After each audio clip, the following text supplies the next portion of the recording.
queria explicar porque é que apareceu, porque é que as pessoas estão aqui, depois vamos ter uma pequena conversa que vai ser importada para o concerto, que vai ser justamente a nossa depois ao redor da noite. Estes senhores, Bob Roll, Pedro Bruce Pennycook e Sally Jane e Ricardo Clement estiveram aqui no Porto desde o ano passado a visitar a Faculdade de Engenharia, ou mais concretamente o Programa de Doutorado em Mídias Digitais da Universidade Multimédia da Universidade do Porto, numa iniciativa chamada M4M Music for Media, que foi um financiamento que nós conseguimos arranjar na Universidade do Porto. Qual o objetivo desta iniciativa? Era criar um network de colaboração potencial entre estas várias instituições, com o Robert Rowe representando a New York University, Clarence Barlow, a Universidade de California de Santa Barbara, Pedro Correia, o Sonic Arts Research Center, presidente da Universidade de Texas, Sally Jane Warren, da Universidade de Sussex, e o Ricardo Clement, da Universidade de Manchester.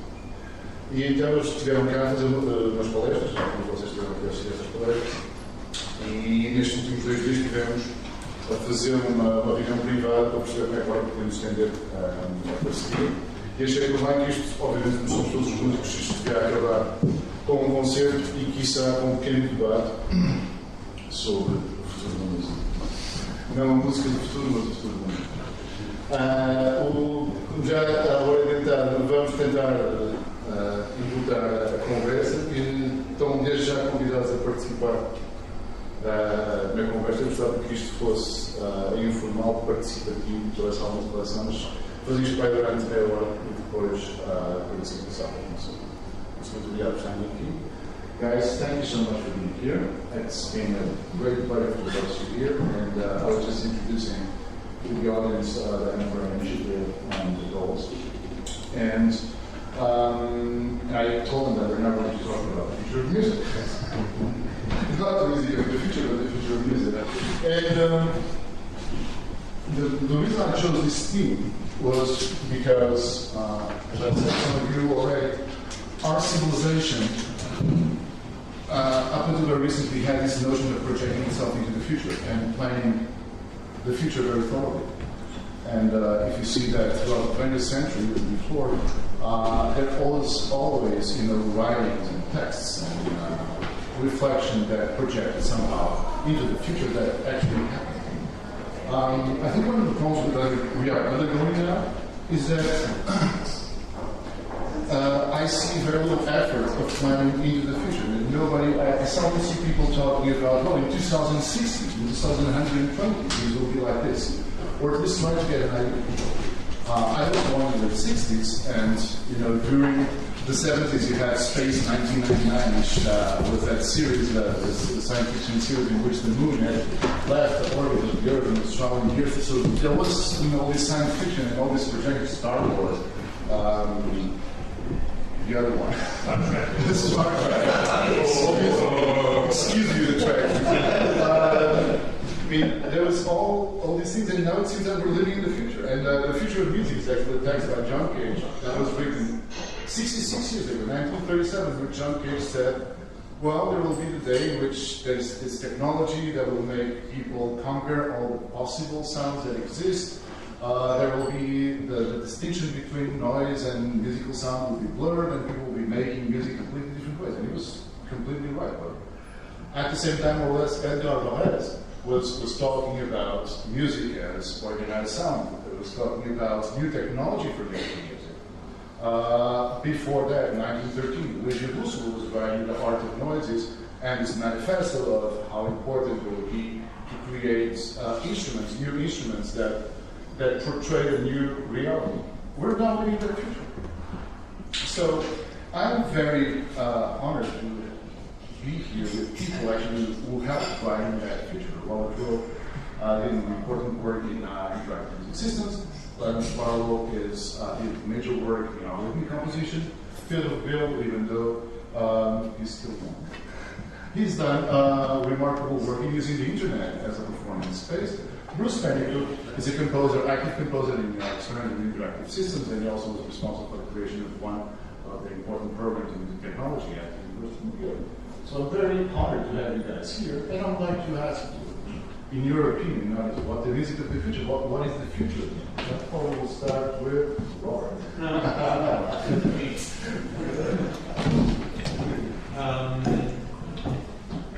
Well, I tend to wonder whether music education has a future. I guess I'd start there. In that I think technology has advanced to the point where there is a democratization of music creation in a sense of everybody makes a beat or everybody can work with software that allows them to do something creative. And they can actually get pretty far with that and not worry about learning to play a violin or even a guitar. So I wonder about whether music will have a future that doesn't involve learning notation, playing instruments, and performing symphonies. But at the same time, actually, I see the future of music, I guess, in my children and my children's friends. And there's this one kid who was a very good bass player, actually. He has a band, performs a lot. Has worked a lot on the bass, and I asked him how he started playing an instrument, because it seems like this is the anomaly now. That people just use software, they don't play instruments. And he said that he started playing an instrument through Guitar Hero. So actually through playing all these little plastic things, and he got so into it that he decided to actually start playing bass. So I think the future of music may end up being some kind of hybrid of the traditional skills that we've known, combined with software and ways to do music creation much more quickly and without that kind of investment. But I think the future of music may look like the way it looks now, where many different things are happening, enabled by technology in various ways, but still leading paths into what we all have a vision of. Okay, thank you. Well, What is your opinion? I've given up the date. But when I thought of the year 1911, and this is around 1995 that I'm thinking of the year 1911, and all the fantastic music that was written in that year.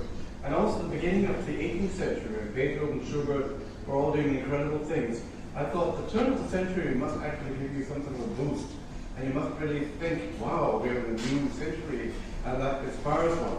So I was always predicting in the late 90s that 2003 would be a great year, and that people would begin to do new things and would move on. But I didn't realize, of course, and mistakenly, that Al-Qaeda had a different calendar. And then the Twin Towers and everything that followed and all the restrictions that followed that. So I realized I was wrong. And I told my students who I told in the late 90s, sorry, I didn't think like it. But on the other hand, if I think of situations like when I was in Cologne in the 1970s, we had this whole group of composers like Stockhausen, Cargill, Ligeti had been there as well, König had been there as well, and they all did incredible things in that city. And Cologne had never seen such grandeur in new music at that time, until that time. And they came to center. And then we were a younger generation, we were doing our own thing. We, Walter Zimmerman, Gerald Barry, Kevin Bowles, a whole lot of us. We were all doing incredibly new things, so we were driving things on. I think I can only describe all of that like you suddenly discover a parade of ants in your garden. Suddenly they're all there.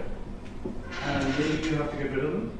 So we composers in the 70s finally found Cologne not so good, we all left. I was the last one to leave. And Cologne is now struggling along, carrying on in some way. So it just comes and it goes.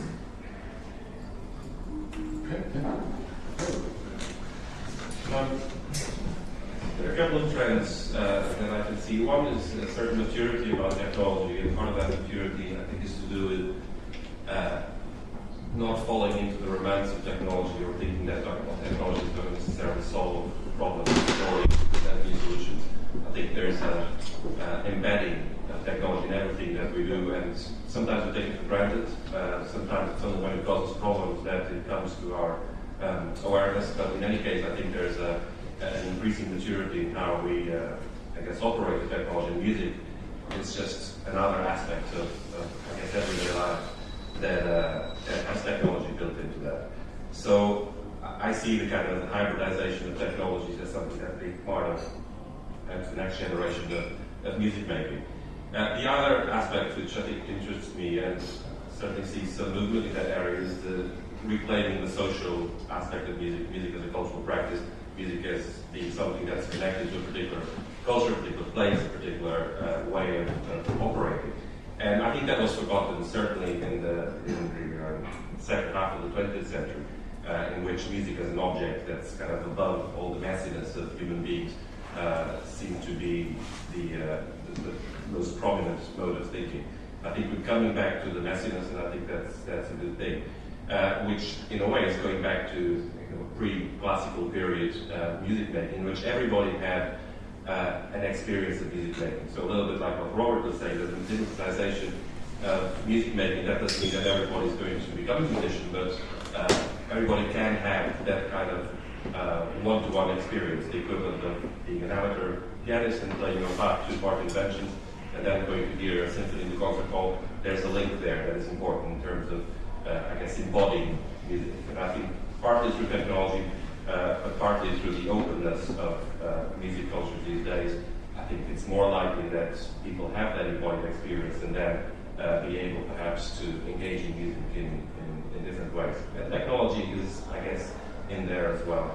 I also see that all the manifestos that Carlos mentioned, I think there's still some way to go to I guess, look at the implications of all those things, particularly the Russolo work. And I think a lot of the work that's going on now in terms of urban projects, a fantastic project in Porto to do with sounds in the city.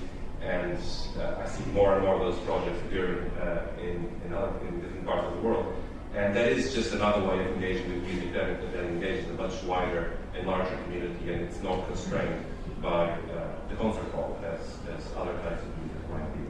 So, and I guess to finish, this all I think leads to a different type of hierarchy in terms of the position of the composer, the position of the performer, the position of the audience, and I think hopefully that will all become much more fluid and much more hybrid in a way that it's really to do with a community of experience rather than this kind of factory line of the author and the receiver.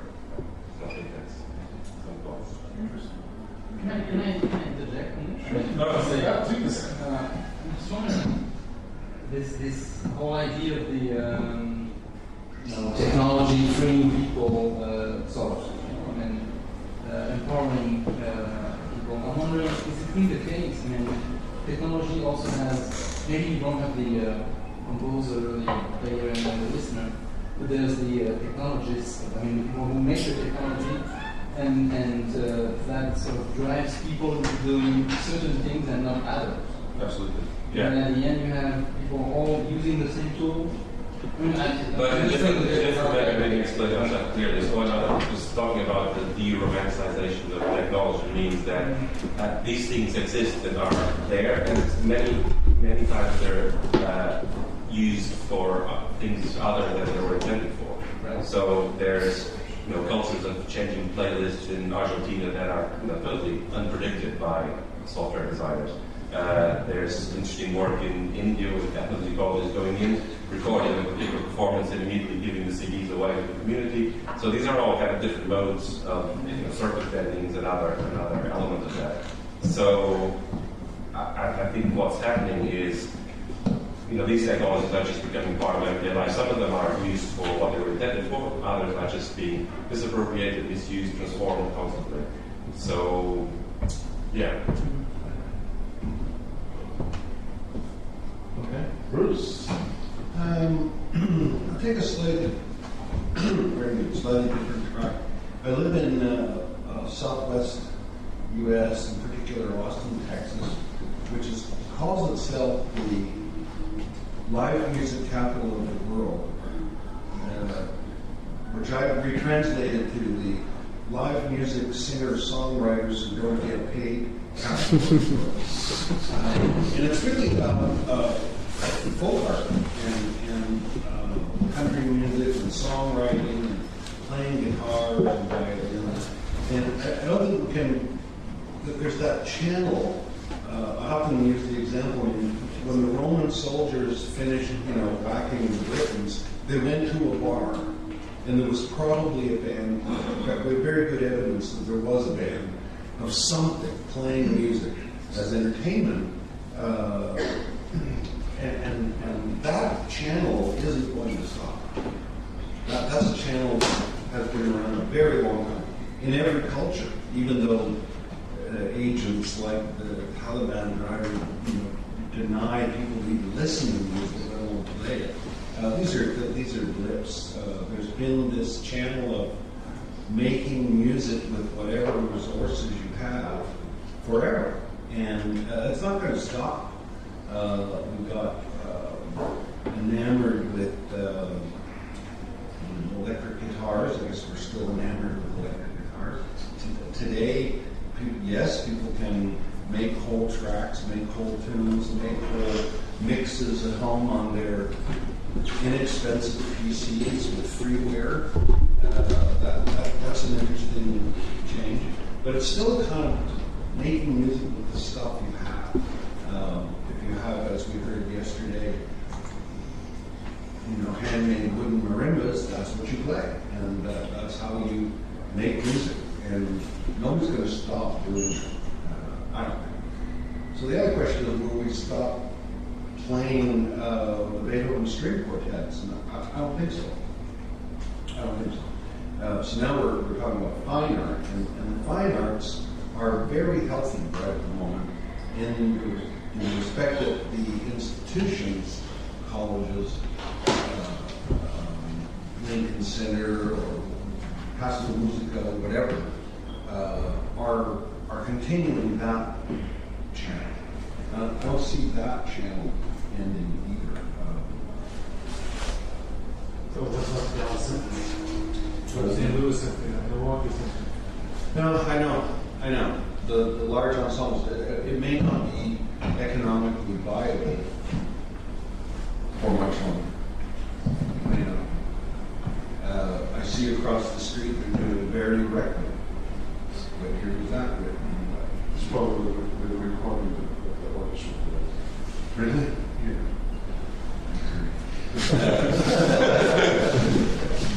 I don't know, but the general, these concerts, the opera cycle of course. Well, it could be. I also teach about some a course in film score at graduate level, and the reality there is the cost of production of film music has been reduced substantially by what are called project studios. People have a computer, they have samples, they have a keyboard, you're done. And you can be sure that the producers of movies are very aware that they can buy a score without having to pay the musicians union or even private prod, which many of them do, using prod orchestras, and pay one-time tens or even hundreds of thousands of dollars for an orchestral score for a movie, when they can pay just the composer who has his or her project studio $10,000-15,000, and this is truly happening. That is exactly what's happening. So the commerce of music is changing, and I think that affects the orchestras, the string quartets that are failing. But you go to small town Texas, and there's a big wind ensemble stomping around the fields during football time, and all those kids playing trumpet and trombones and clarinets and sousaphones and what have you. They love it. They're not going to stop playing. They love it. Yeah, but I think it's a different thing, because regarding, for example, the orchestra, I think the problem is that with the social structure of it doesn't fit anymore, I think, in our society. Having this life of going every day to a place that rehearse and play what you're told to do, and you play a part of it, and you're part of this huge machine, and you have no say whatsoever on the way you want to play it. In society that now we have Facebook, and you have, you can go and emit your opinion wherever you want, and then just put it blatantly out there. But if you're in an orchestra, you can't. So there needs to be this also this heavy negotiation, and I think of course orchestras probably will die, but maybe they will be reduced to like a small number of orchestras that do that, and extremely well-paid musicians who actually accept to be in that position. So that, and they're extremely well-paid. Pretty much what happens with early music ensembles, that people, still get, will be preserved in that way. And that's probably my take at this whole thing, because socially it doesn't represent society as it used to be anymore. It's perfectly hierarchized. It's still only, even in the public concert period of the late 1800s, it still only represented a tiny slice of society. Then, even as now, I think that's true. But many of the orchestral musicians are quite happy to play what's put in front of them. They don't care.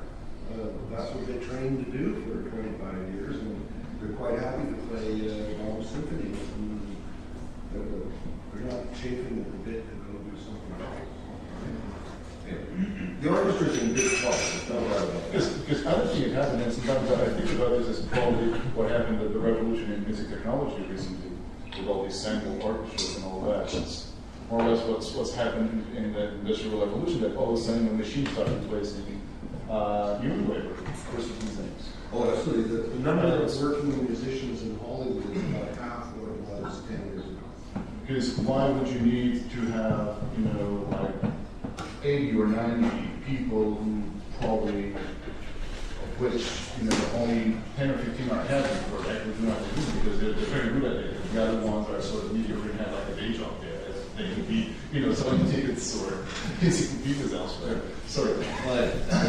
I just wanted to say that there's a social component there as well.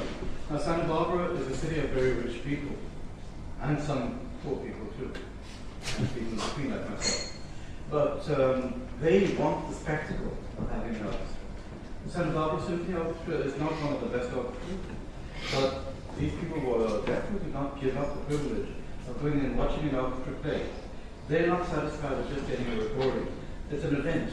They will dress up in their tuxedos and go and sit in their own bought seats. So every seat in the Santa Barbara Granada Theater has a name of somebody who sponsored the theater. They paid millions to be there. These people are capitalists, they have money, and they want their spectacle. So in that case, I think Santa Barbara might even have a symphony orchestra longer than the LA Phil. Yeah, but there's the sense of preservation of a certain heritage there, and people will pay for that. And I think the children also... I doubt that the Borough Philharmonic will ever cease to exist. Yeah. Because it will be kept no matter what, because to preserve a certain cultural heritage. But now if Germany will have as many orchestras as it has today, in 50 years from now, probably, I don't know. I don't think it's being preserved to preserve a cultural heritage. I think it's there to bring in the money of people who want to see the spectacle and go to the restaurants. That's an economic engine, not a preservation. Okay. That's show business. Anyone else wants to jump into the conversation and give some thoughts about the future of music? Students, composers, artists, scientists? I was wondering, we've been with new technologies, society is changing, all the things that you were talking about. When it comes to creative music, I was wondering if you kind of predict if things are going to change in the way we listen to it. I mean, we already have changes in that, but like new spaces, for example, we already have too many probably. But are there going to be inventing new ones? Or are we going to be able to listen music in the street in a different way or something like that? I mean, technology is relevant to that. The change in society that you said are very relevant to that. We're not going to have a concert hall maybe for not so long, but we have for these people that are kind of very rich or whatever, but probably the majority of the people will not go that often to the concert or the traditional concert hall anymore. But is there going to be anything to replace that? Or I don't know, some thoughts on that, I guess. We're sitting in one. Yes, we're sitting in one. I know that we have already invented new places. I wonder if we're going to see new places which are going to be probably more technology, I don't know, more embedded technology than even more than we have today? And how do you think this would be? I mean, we have also like Iago doing these masterpieces with the interactive clubs and all of that. I don't know where this is going actually. And I'm wondering if you have any thoughts on that. I think there are so many fields. We're talking about music. So music could be Britney Spears Toxic, it can be Gangnam Style, and it can be Beethoven String Quartet, and it can be Indian classical music. It can be all kinds of things. And all of these things will probably carry on as they are. What I can probably confidently predict is there'll be more music, more types of music in the future than we've ever known. It'll just proliferate. And technology is just one aspect. There's lots and lots of stuff done on handcrafted instruments. Yeah, and the whole hybridization of instruments that can get boosted with technology. I was thinking about instruments with technology, and actually in the last 5-6 years you see a lot of sensors and the ability to build instruments with sensors based, and you see a lot of different instruments scattered around that are built, that are musical, you can play with it, but somehow they don't spread. Do you see any instruments that, with this use of sensors and technology, being spread in a way that will be so popular as a violin in 60, 70 years? Guitar Hero did it. Sorry? Guitar Hero did it already. But still it's based on the guitar. No, it's based on the it's based on the 360 controller. It's exactly the button map of the main box. Yeah, but physically it looks like it. But you see some heritage of stuff like theremin being in an orchestra in 20 years? Or? I don't think we should dream of those things joining. I think new expressions will happen. They won't become part of Chicago Symphony. Much of the motivation for that work is customization. People want to design an instrument for themselves or for a small community of people. So that goes against the notion of having a generic or standardized. There have always been aberrations like, who would have thought that the saxophone could be part of the orchestra? But it became part of the orchestra. So all of these things, they come and go. And the clarinet was invented in Mozart's lifetime.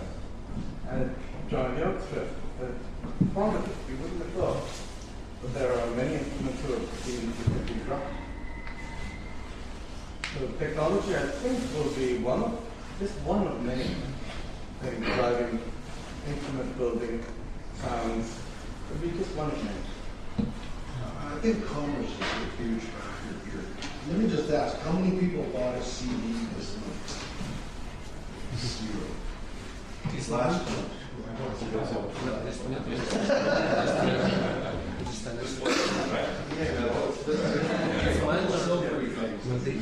The point is that the currency of recorded music has evaporated. And viewers are looking for new models. A small indie band who doesn't get paid much to play. If you remember that, the clubs are paying very good. Meanwhile, Paul McCartney in Austin, the lowest ticket was $350, the highest ticket was $3,700. And they filled the hall. So we have this huge disparity in currency or value, monetization currency, whatever you want to call it. Nobody's paying for records, which used to be the source of return on the product of making a record, which is a long, laborious process. Many people below the line, as they say in film, need to be paid.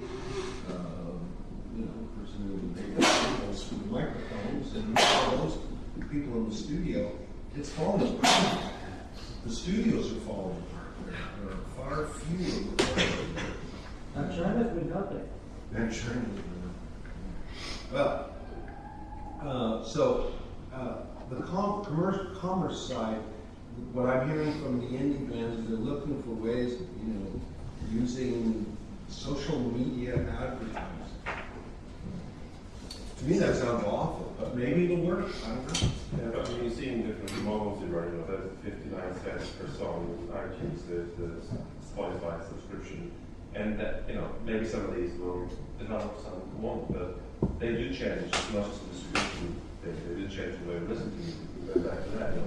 Spotify, you type in "Go for Banana," you can be listening to "Go for Banana" for a week. All over the world. Different versions, just Yeah, everyone. my And that life- is a new way of listening to music. Yeah, my life changed after Spotify because now I can go into classes and show 3 different versions of the same. Yeah. Beethoven's Quintet, Debussy, short piece or something like that, and that's quite amazing. I mean, more people are walking the streets today with headphones in their earphones, and completely oblivious to everything else that's around them than before. But this could change. And at the moment, a lot of it goes through those little cables. Oh, the demand for music is extremely high. It's never been higher. How many of you have earbuds for your iPhone? Yeah, everybody. MP3 player, of course you do. And